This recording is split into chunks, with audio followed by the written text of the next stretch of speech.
and welcome back to Channel StageONE. I'm Allison and I'm the prop supervisor here at StageONE, where we are currently filming at our production studio where we get to make all of these fun and really creative things. Today we're going to do a little painting tutorial of making a brick wall with hopefully things you have around your house. So today the things you're going to need is you're going to need some type of thing to put the brick wall on. I've used foam core simply because that's what we have at the shop. But maybe you have poster board. You could even just do it with a piece of paper, really, if you want to just give it a try. But today I'm using foam core. I know that that's kind of an unusual product that maybe you don't have in your home, so it's definitely okay if you don't have it. The other thing I'm going to use is just a good old-fashioned regular kitchen sponge.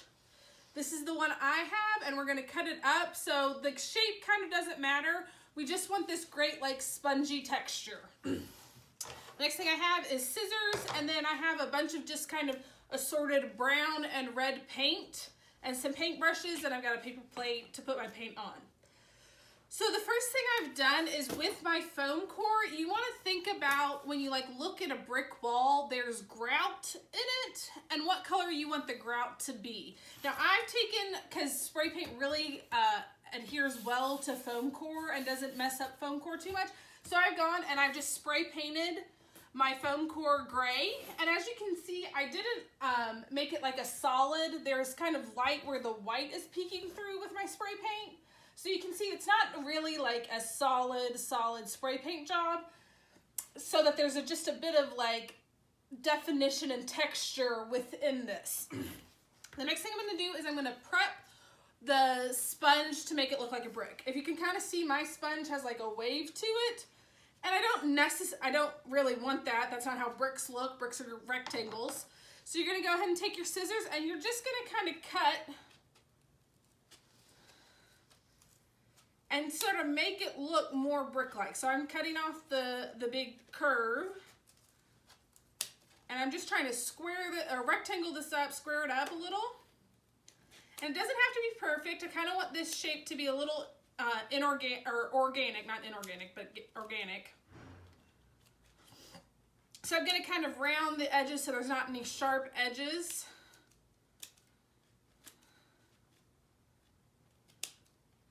And you can really make the sponge into anything because you're basically kind of stamping. So if maybe you don't want to make a brick wall but you want to make a star, you can do that with the sponge. So I've kind of this is going to be my shape. Let me get this curve a little, cut the curve down a little. Okay, so this is basically going to be my shape. And as you can see, the great thing about sponges is they have all of this texture already put in and on. So you can make it more textury by cutting actually up the smoothness of the sponge if you want, but you definitely don't have to because you're going to get great texture with what's happening right now. So the next thing I'm going to do is I'm going to mix up my paint. So I have a bunch of different reds because that's the color of brick. And sometimes it's really important when you're trying to make things look realistic to really think about shading.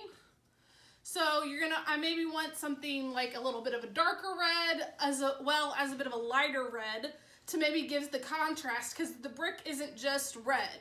Now you can do that if you want, but if you want to like mix it up and maybe make it a little bit different and have real good depth to it, you're going to want some different colors in there. So I'm going to go ahead and pour out my reds.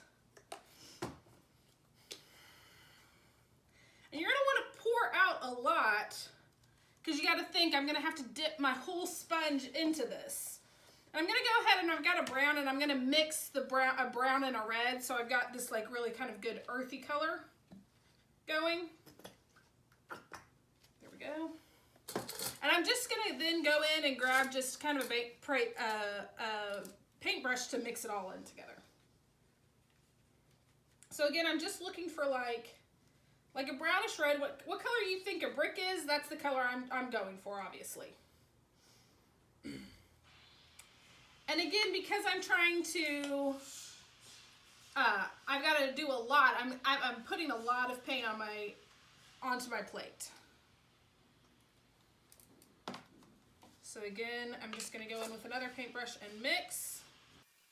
And as always, when you're like dealing with paint and this kind of stuff, it's really good to either be wearing old clothes or things that'll protect your clothing. So now as you can see, on my plate, I've got two kind of contrasting colors.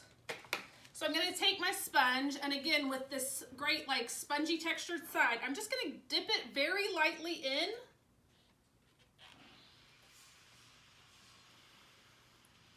And I'm gonna try to get the whole thing kind of placed in and covered.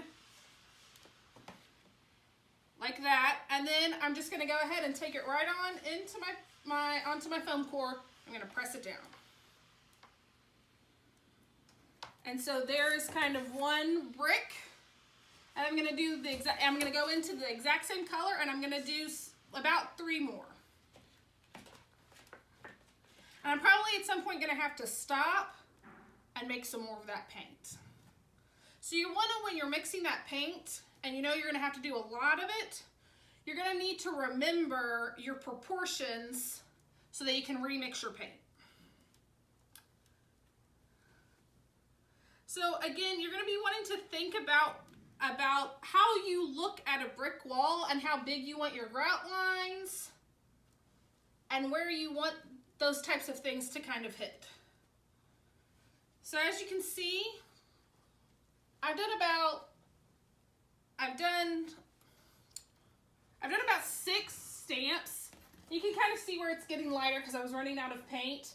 But I've started to make a brick wall, and now I'm gonna go back in while the paint is still a little wet with the lighter color, my lighter color red. And so I had this like deeper color red, now I'm gonna go in with this lighter. And I'm not gonna press quite as aggressively onto the paper of plate, but it's just kind of a light stamp. And I'm gonna go back in, making sure my stamp is in the same direction it was when I did the original ones, and I'm gonna go ahead and lightly press, I'm gonna press in so that there is some nice like texture.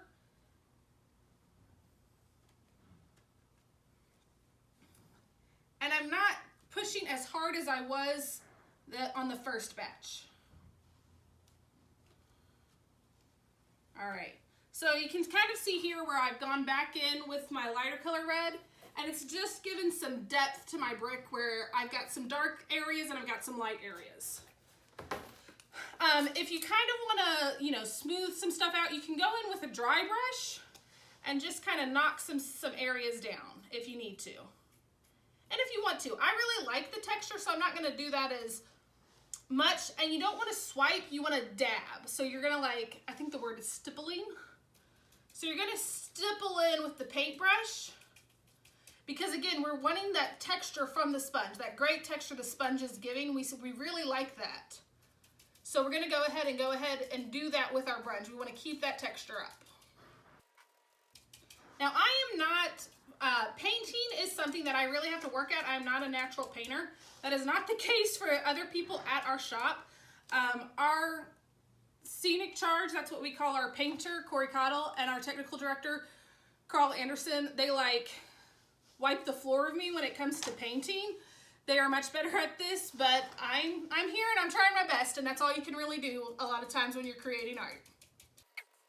So as you can see on the 6 bricks I have as an example, I've kind of gone in with that dry brush and I've stippled so that it's just a little bit more fuller, like I've got more full areas of bricks, because you can kind of see in this one where it's a little bit lighter, and in the other areas it's a bit darker.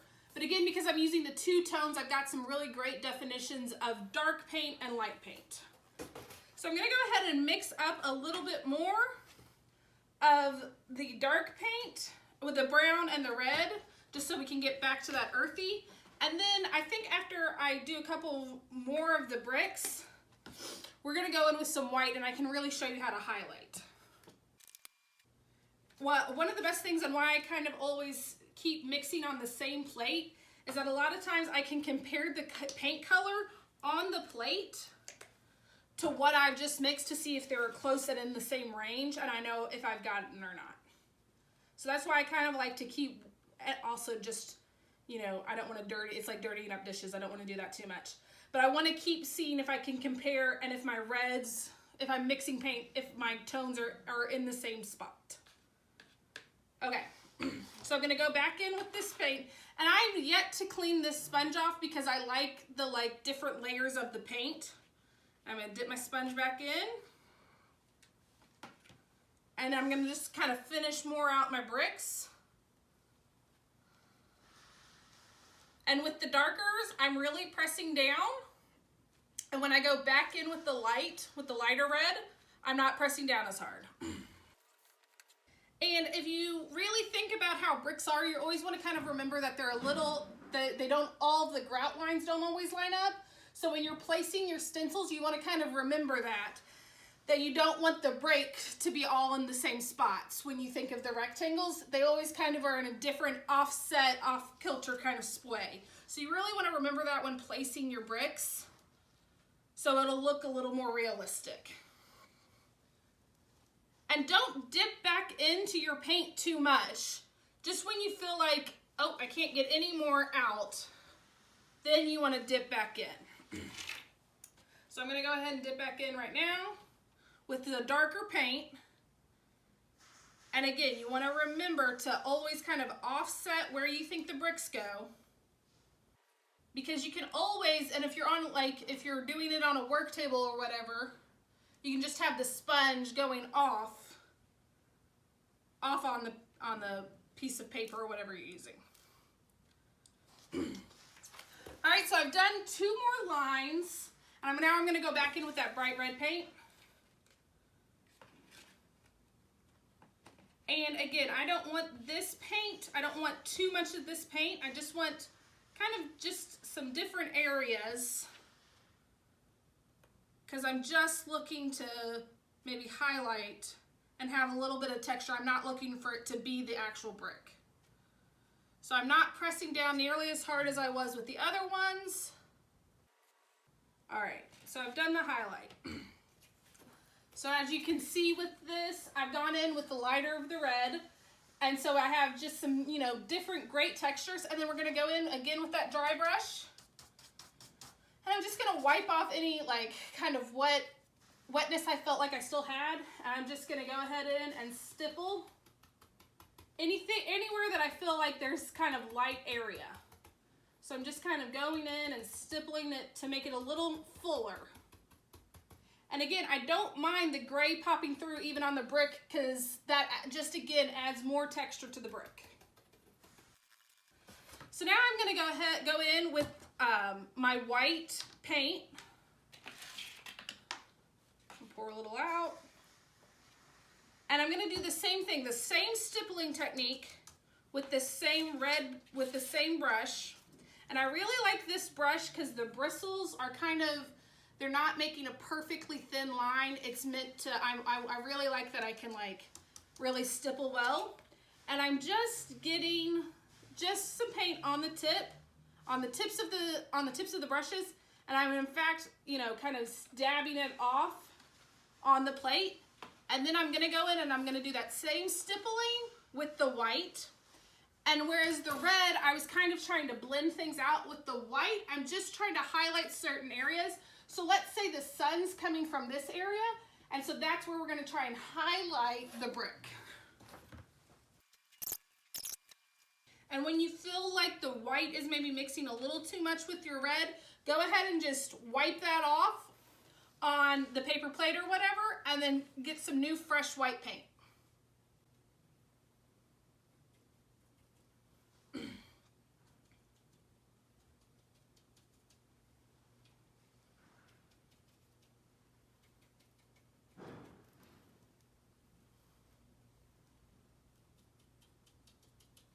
All right, so as you can see, I kind of highlighted the brick, and I just did the upper corner because remember that's where we decided the light was coming from, was up here and shining down.